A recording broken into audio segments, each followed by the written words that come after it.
Hello friends, welcome to my channel. ఇవాటి వీడియోలో మంచి టేస్టీగా మటన్ ఫ్రై ఎలా చేయాలో చూసేద్దామండి. ఫస్ట్ టైం నా ఛానల్ చూసిన వాళ్ళు సబ్స్క్రైబ్ చేసుకొని పక్కన బెల్ సింబల్ని యాక్టివేట్ చేసుకోండి. ముందుగా స్టవ్ వెలిగించి కుక్కర్ పెట్టుకొని అందులో శుభ్రంగా వాష్ చేసిన మటన్ని అందులో వేసుకోవాలి. ఇప్పుడు ఇందులోకి 1/2 స్పూన్ పసుపు, రుచికి సరిపడా ఉప్పు వేసుకోవాలి.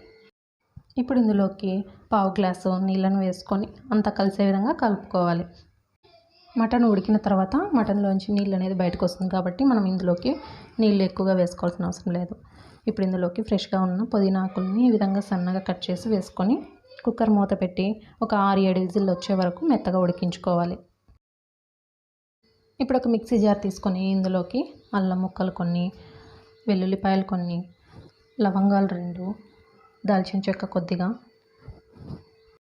ఇలాచీ 2, 1/2 స్పూన్ మిరియాలు వేసి ఇవన్నీ కూడా మెత్తగా పేస్ట్ అయ్యేలా మిక్సీ వేసుకోవాలి. తర్వాత స్టవ్ వెలిగించి కడాయి పెట్టుకొని అందులో 2 టేబుల్ స్పూన్ల దాకా నూనె వేసుకొని నూనె వేడైన తర్వాత లవంగం 1, దాల్చిన చెక్క కొద్దిగా వేసి పెద్దగా కట్ చేసుకున్న ఉల్లిపాయ ముక్కలు వేసుకొని ఇవి బాగా గోల్డెన్ కలర్ వచ్చే వరకు వేపుకోవాలి.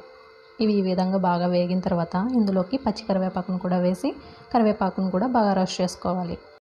ఇలా ఇవన్నీ బాగా వేగిన తర్వాత మనం మిక్సీ వేసి పెట్టుకున్న ఈ మసాలా అంతా కూడా ఇందులో వేసుకోవాలి.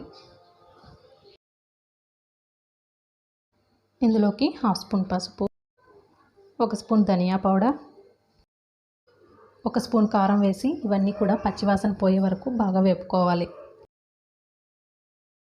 ఈ విధంగా మసాలా మొత్తం బాగా వేగిన తర్వాత మనం ఉడికించి ఉంచుకున్న మటన్ని ఇందులో వేసుకోవాలి. ఇప్పుడు ఈ మటన్కి మసాలా మొత్తం బాగా పట్టే విధంగా 5 నిమిషాల పాటు మీడియం ఫ్లేమ్లోనే ఫ్రై చేసుకోవాలి. అడుగంటకుండా కలుపుకుంటూ ఫ్రై చేసుకోవాలి. ఇలా బాగా ఫ్రై చేసుకున్న తర్వాత చివరిలో కొద్దిగా కొత్తిమీరను కూడా వేసి ఫ్రై చేసుకున్నట్లయితే tasty mutton fry ready. Friends, ఈ వీడియో కనుక నచ్చితే లైక్ చేయండి. ఈ వీడియో ఇంకొంతమందికి చేరే విధంగా షేర్ చేయండి. ఇలాంటి వీడియోస్ నా ఛానల్లో మీరు మరిన్ని చూడాలనుకుంటే తప్పకుండా సబ్స్క్రైబ్ చేసుకొని అలాగే పక్కనున్న రెడ్ కలర్ బెల్ సింబల్ని కూడా యాక్టివేట్ చేసుకోండి. ఇలా చేయడం వల్ల నేను అప్లోడ్ చేసే ప్రతి వీడియోకు మీకు నోటిఫికేషన్ అనేది వస్తుంది. Thank you for watching.